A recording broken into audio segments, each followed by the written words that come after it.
Welcome everybody, and let's talk about the dip. Marvel cards have gone through a transition recently. I'm not talking about the dip, I'm actually talking about when they started becoming big again.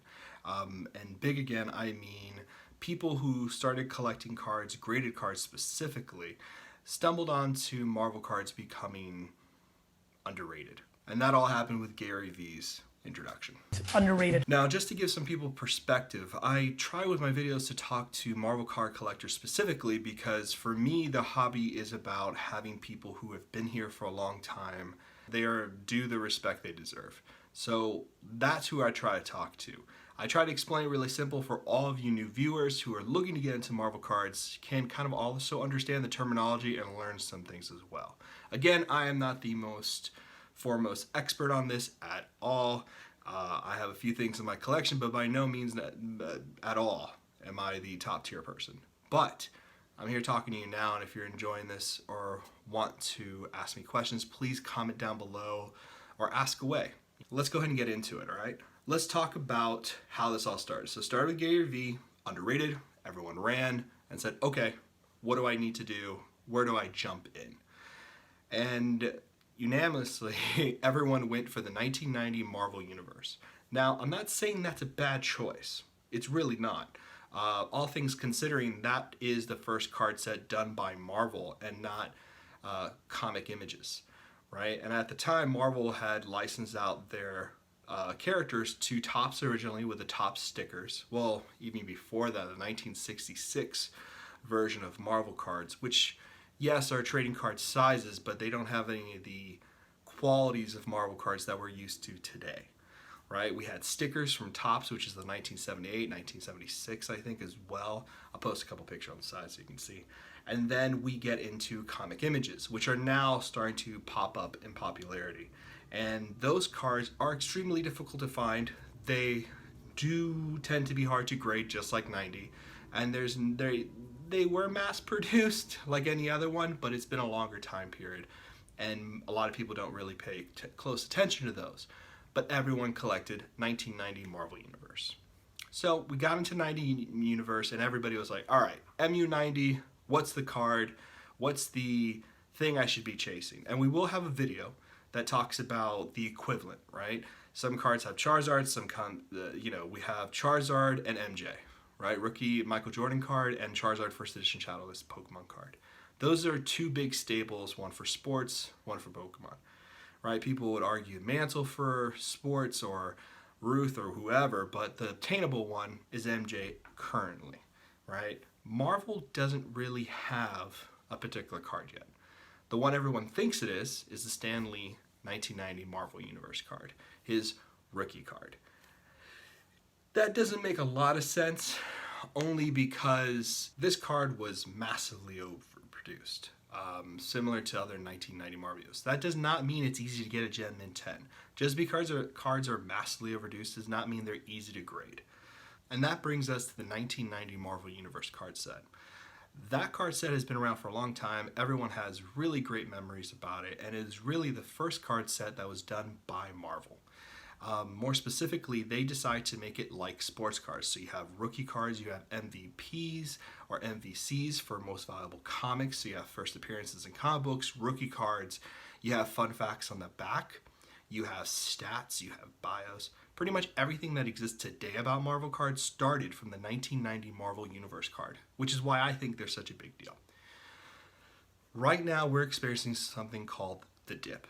If you're a Marvel card collector and you're not quite sure what the dip means, the dip is just basically the moment where cards have had a big increase in price, most specifically slabbed cards graded by a reputable grading company, PSA, BGS, all these kind of places. Slab cards started to increase in price. Now, a lot of you are asking, well, why did they increase in the first place? Was it just a hype? Was it a hedge fund kid? Was it shill bidding? All this kind of crazy stuff. Let me explain a little bit. A lot of Marvel card collectors don't understand the value of grading cards. We never have. We have always been more set collectors, master set collectors, and very recently character hunters, right? That kind of bled over from sketch cards into mainstream sets. Well, What happened was that because sports cars have gotten so ridiculously expensive, and because the price increases so frequently there, people are looking in, okay, where do I go collectible wise to invest early, have something I like, have the thrill of collecting, but also not just burn my money. And so we have wrestling cards, we have Marvel cards as well. I would argue Yu-Gi-Oh was happening way before, but Yu-Gi-Oh build, Pokemon's been happening for a long time now. That's been a very steady increase in building up in terms of investing in first edition slabs. Marvel cards came around, and we're looking at 1990 Marvel Universe as the main focus for a lot of collectors. Now we're in a dip. Too many were graded, PSA has slowed down, as in not taking any lower level submissions, and everyone considers PSA king. BGS is overcrowded. The card wait time is 8 months plus, so everyone's in a bit of a stall.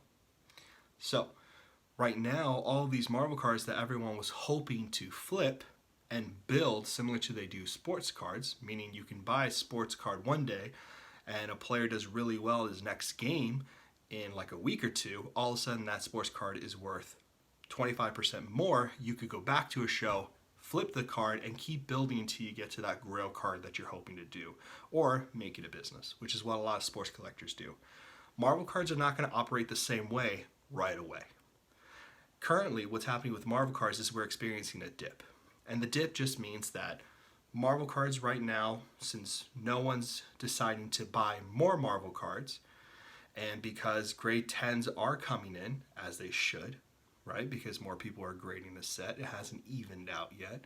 People are thinking, oh, well, I paid $2,000 for this one that had a pop 1. Now there's a pop 20. Obviously, my 1 doesn't equivalent that price anymore.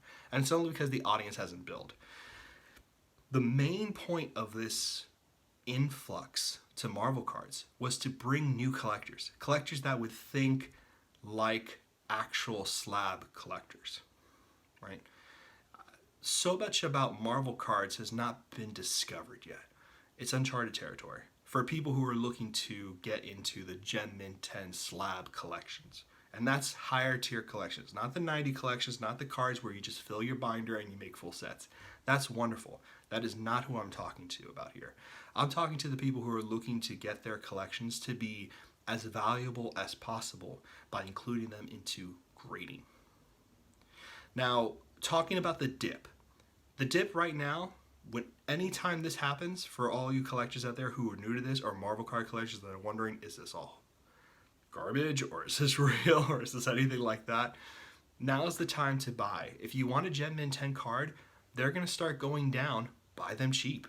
If you want to make that set, which I think is where this is all going, everyone's going to try to be building PSA graded sets. Whether it's 8, 9s or Gen Mint 10s, people are going to want full sets, all uniformed in a slab, and have bulk sets. I think that's where a lot of this is going.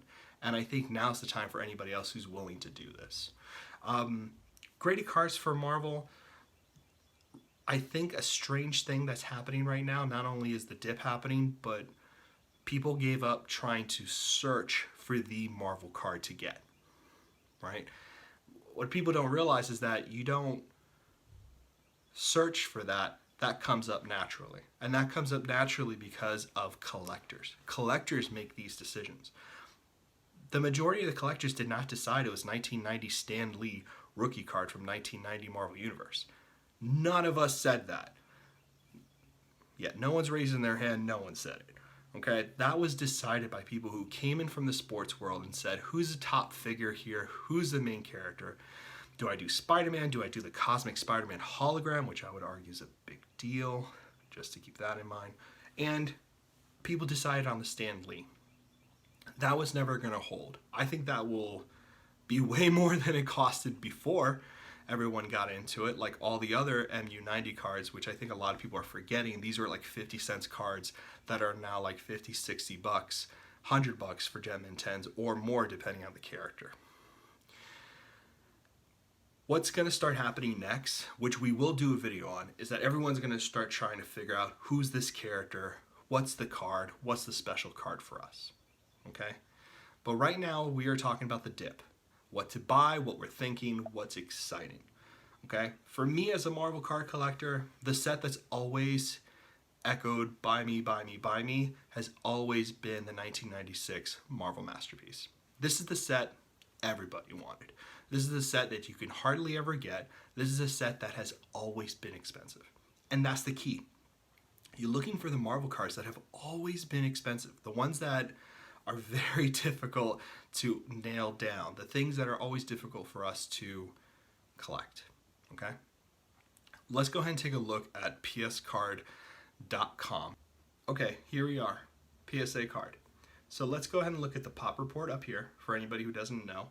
And here, let's search 1996 Marvel Masterpieces.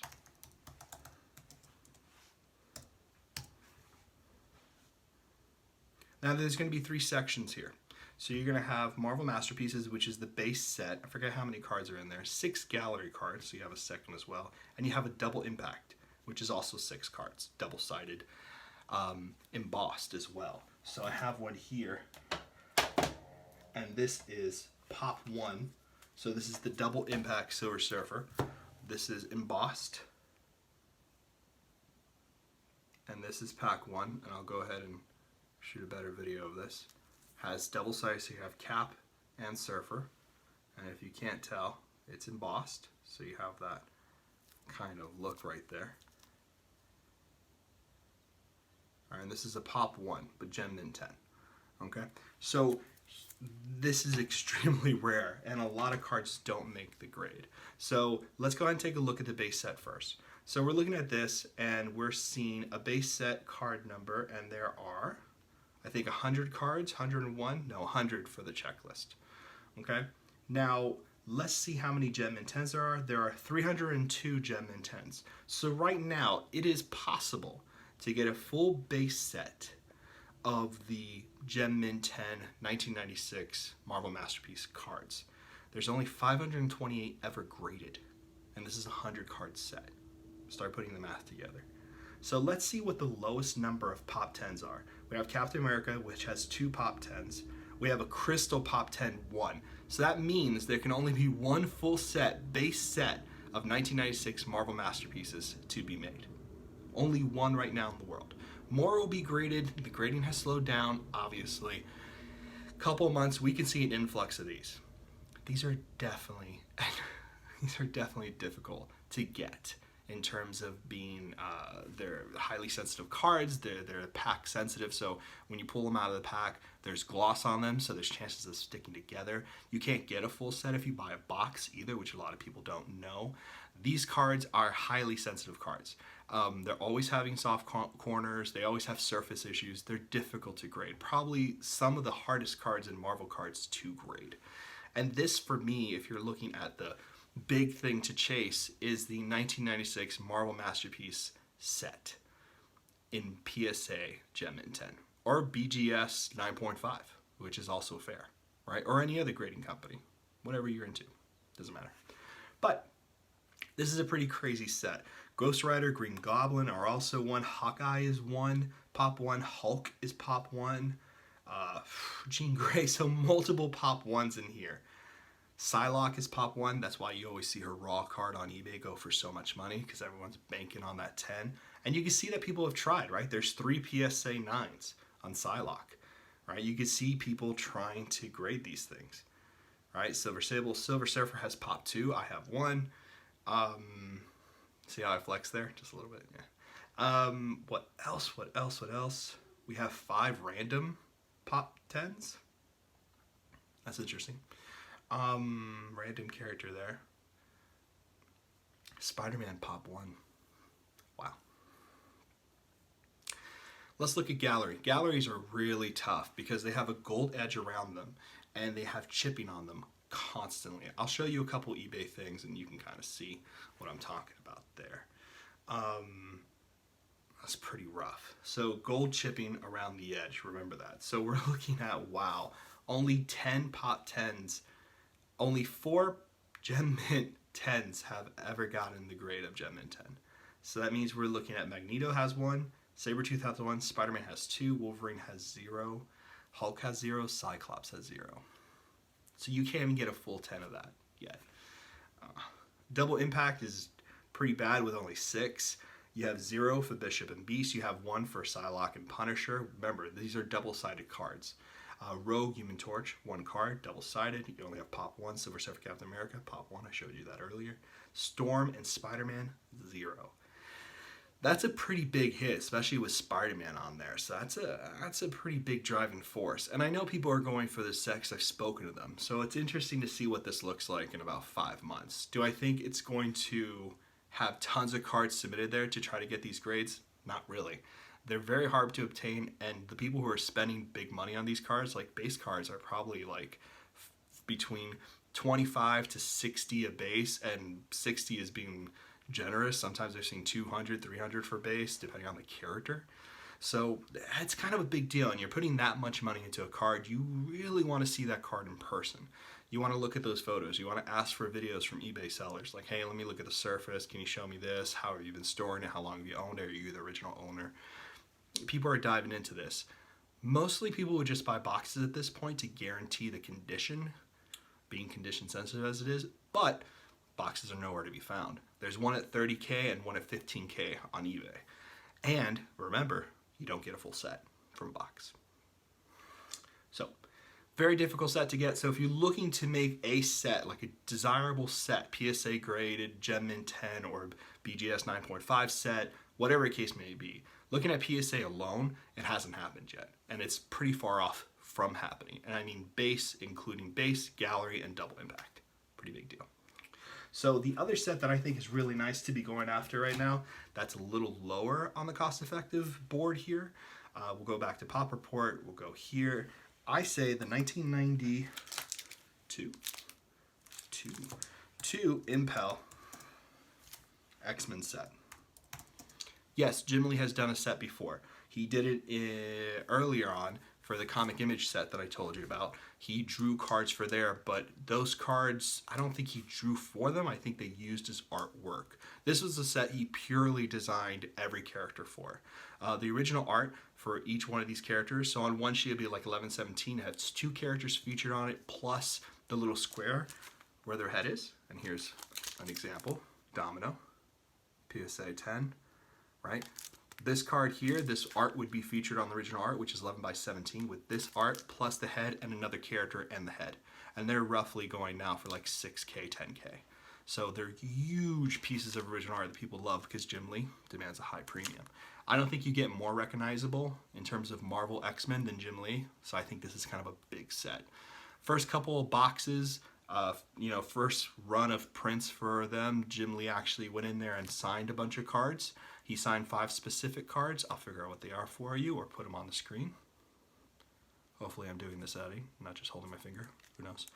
And basically at that point, those are chases. They're not in every box, so be careful. Don't go eBay hunting thinking you're going to buy tons of boxes searching for this signature. It only happened for the first couple of print run boxes, so it's pretty significantly rare.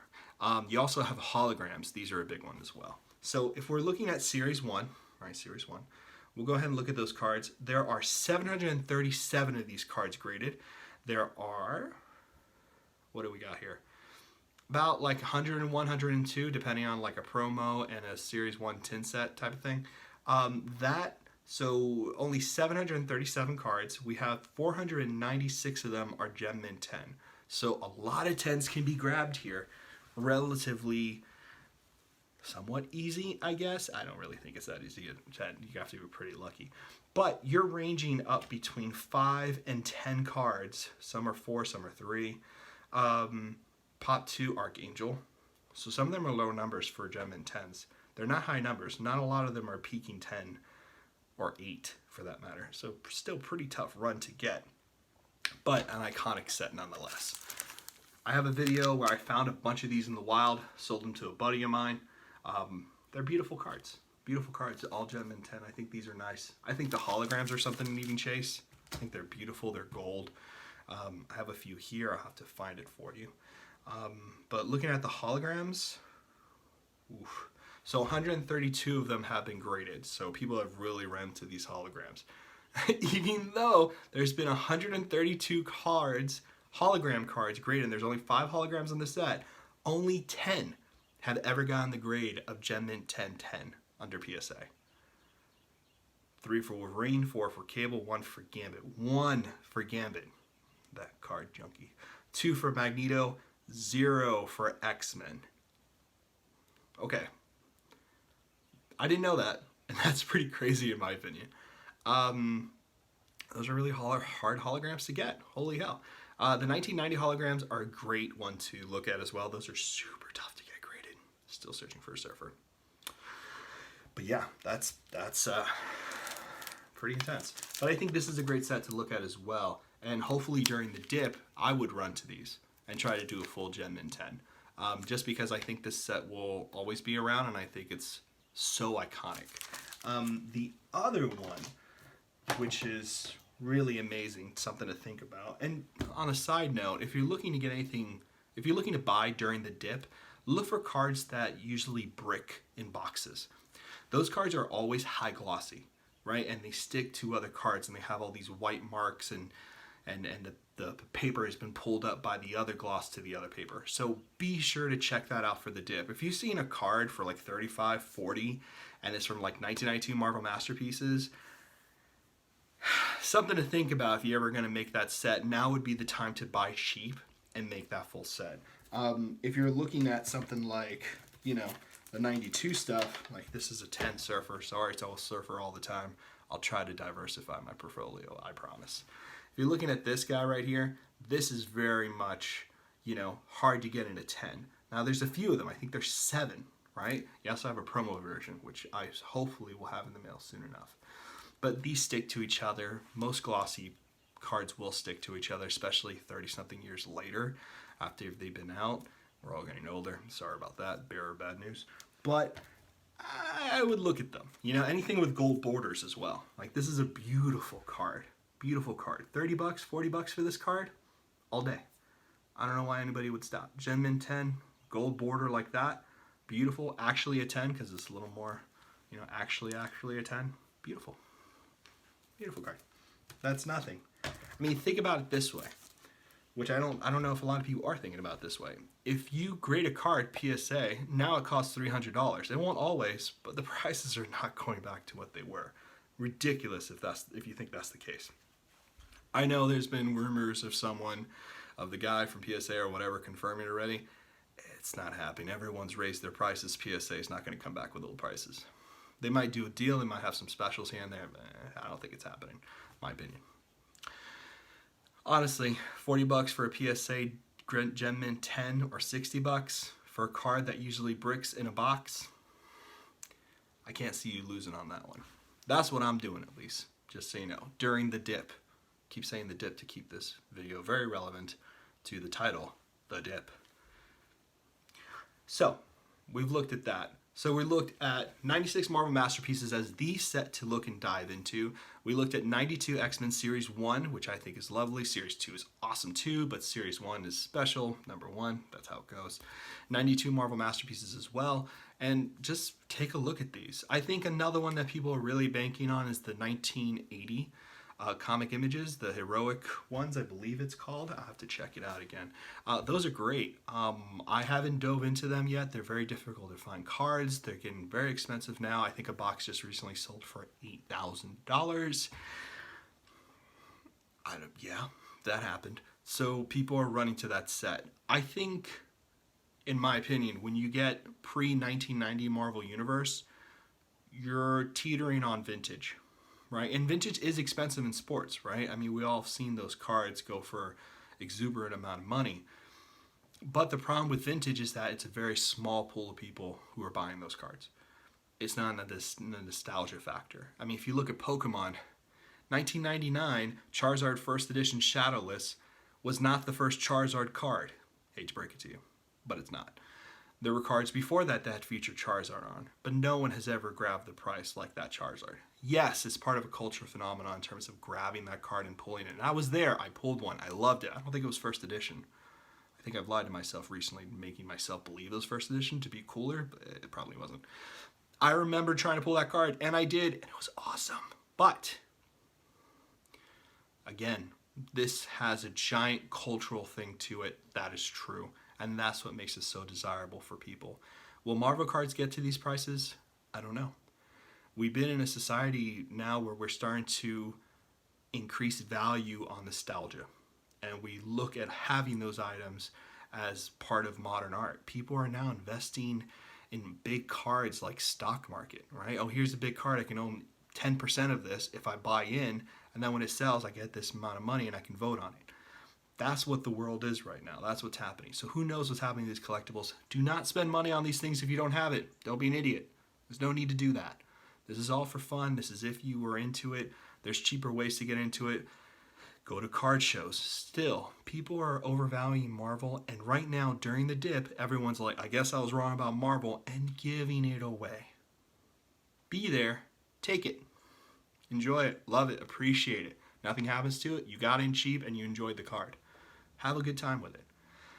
That's all about the dip. I just wanted to give you a few things on my thoughts on it, just to express that. More content will be coming, and I promise the next couple of videos will be coming shortly. Hopefully you enjoyed this one. Let me know in the comments if you want to talk, or if you have ideas of what you should be grabbing, or want to express some interest in some other cards you're telling me about, that in terms of like, this might be awesome during the dip too.